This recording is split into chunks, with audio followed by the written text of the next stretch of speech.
হানাফি মাযহাবের লোকেরা সহিহ হাদিস অনুসরণ করে না, শুধু ইজতিহাদ নিয়ে আসে। এগুলো কি ঠিক? সবাই ইজতিহাদ নিয়ে আসে, আমি বিপদে আছি। হানাফিরা ইজতিহাদ নিয়ে থাকে না, হাদিস নিয়ে থাকেন। তবে যারা হাদিস মানার দাবি করেন তারাও যে ইজতিহাদ নিয়ে থাকেন, এটা আমি নিজে ভুক্তভোগী। যেমন আমি টিভিতে বললাম যে সেররি নামাজে জোহর আসরে সূরা ফাতিহা পড়বেন, এটাই উত্তম। আর জাহরি নামাজে, যে নামাজে ইমামের কিরাত শোনা যায়, ওই নামাজে সূরা ফাতিহা পড়বেন না। একজন আহলে হাদিস বিশাল চিঠি লিখেছে, আপনি মাযহাবী হতে পারে, আল্লাহর দ্বীনের বিরোধিতা করেছেন, কঠিন গুনাহ করেছেন, ইমামের পিছনে কিরাত পড়া ফরজ। যত হাদিসে আছে যে ইমামের পিছনে কেরাত লাগবে না, এখানে কেরাত বলতে সূরা ফাতিহা ছাড়া অন্য কিছু বোঝানো হয়েছে। লা হাওলা ওয়ালা কুওয়াতা ইল্লা বিল্লাহ। এই কথাটা কি কোনো হাদিসে আছে? নেই। আমরা আহলে হাদিস, হাদিসের নামে একটা ইজতিহাদি কথাকে দলিল বানালাম, কেউ এ কথা বলেননি। রাসূলুল্লাহ সাল্লাল্লাহু আলাইহি ওয়াসাল্লাম ইমামের পিছনে কেরাত পড়তে নিষেধ করেছেন জাহরি নামাজে, সহিহ হাদিস।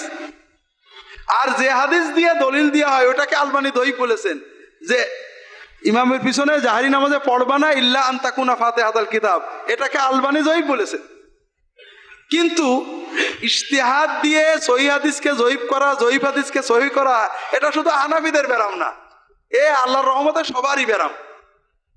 এ ব্যারাম থেকে কেউ মুক্ত না। আমরা আশা করি আল্লাহ আমাদের মুক্ত করেন।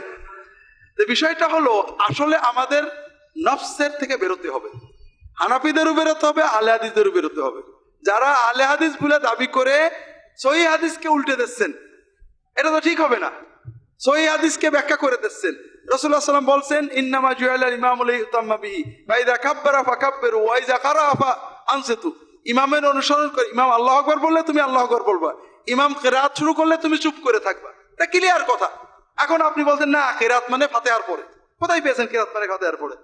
সহিহ বুখারীর অন্যান্য কিতাবের হাদিস, রাসূলুল্লাহ সাল্লাল্লাহু আলাইহি ওয়াসাল্লাম আল্লাহু আকবার বলার পরে কিরাতের আগে চুপ করে থাকতেন। তার মানে কি ফাতিহার পরে নাকি? ফাতিহার আগে সানা পড়তেন। এই জন্য এইগুলো ইজতিহাদের মাধ্যমে সহিহ হাদিস রদ করা, এগুলো না করে আমরা উদার হই। যেসব ব্যাপারে সাহাবীদের মতভেদ আছে সেসব ব্যাপারে ভিন্ন মতকে মেনে নিই।